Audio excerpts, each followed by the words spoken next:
Hello, guys. My name is Pramod Bangalore. Welcome to my show, Quote Unquote My Perspective, episode number 4. Today I'm going to talk about resistance for change. I have picked up this quote which I got today morning, which is life is all about moving on, accepting changes, and looking forward to what makes you stronger and more complete. The most dreaded word for any human being is change. When we are asked to change or when there is a need for change. At some point, there will be a need for change. All of us have to accept that. Let me put out this quote. The three C's of life: choices, chances, changes. One must make a choice to take a chance, or your life will never change. So, why do we humans resist change? My perspective. All of us over a period of time would have gone into our own comfort zone in terms of thinking, in terms of lifestyle, in terms of approach to life. When there is a need for change, first thing that happens is our ego is hurt. Why is our ego hurt? Because we feel that somebody is telling us that what we have been doing so far is not right. That's the first reason, as per me, that we resist the change. Next question is, why do we need to change? We always hear this common quote of change that changes are inevitable. My perspective is yes, changes are inevitable, but the changes one does has to be for the better and not for just for the sake of changes. If the change is just for the sake of change, obviously there is going to be a lot of resistance. Now, let me take two examples, real world examples. One who resisted a change, and let's see what happened, and one who adapted to the change. What happens? For one who resisted the change, I always take the example of Virendra Sehwag, the cricketer, the most aggressive cricketer Indian team has ever seen.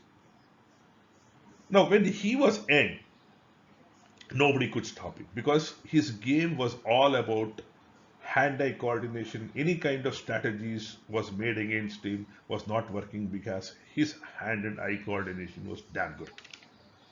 Now, as age progressed on him, obviously the hand and eye coordination came down, but he didn't accept it. He thought that I will get back to the field one day and I'm going to get back to form. No, that was not going to happen because he had to accept that change and change his game to a more defensive fashion where he could have maybe survived for a longer time. But he didn't even attempt to make that change, and we saw what happened. Now let's see a real life example of one who adapted to the change. The one and only superstar of Indian cinema, Amitabh Bachchan, my favorite star. He is the only, according to me, is the only actor of 80s who's still popular as of today, and including youngsters recognize him. Why?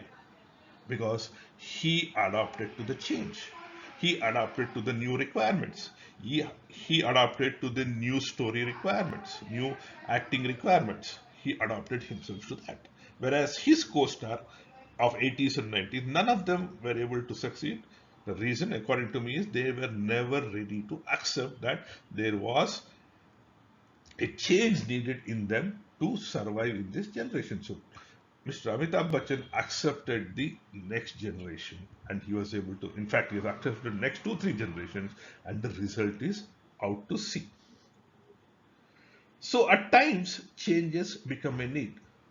And one can argue that Mr. Amitabh Bachchan had a need to change. Yes, he had a need to change. But not everybody who has a need changes.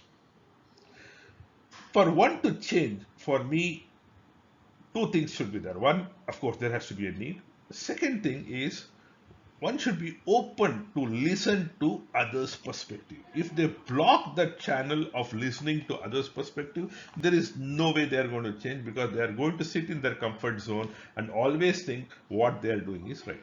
So when somebody gives their perspective, it is not necessary that you need to follow everything or take everything. Every perspective has its good and bad. Take the good and leave the bad. And if that good is going to help you in any way, make the change. No harm. Now, one more inhibition people have when they want to change is the thought of how people are around them are going to react when they change. That's one more inhibition which stop people from changing. Trust me, when you are changing for good, people are going to appreciate it. Chances are that you will become a role model for 10 other people to do the change for good. So don't worry about people. If you think that change is going to do some good for you, go ahead and change. To conclude, changes and adoptions to new situations and new circumstances are the need of the hour. If you do not accept that, it's going to be tough time ahead. So be open for changes, and be open for good changes, and life will be good. Hope this gives a good perspective on changes. Stay tuned for my next episode.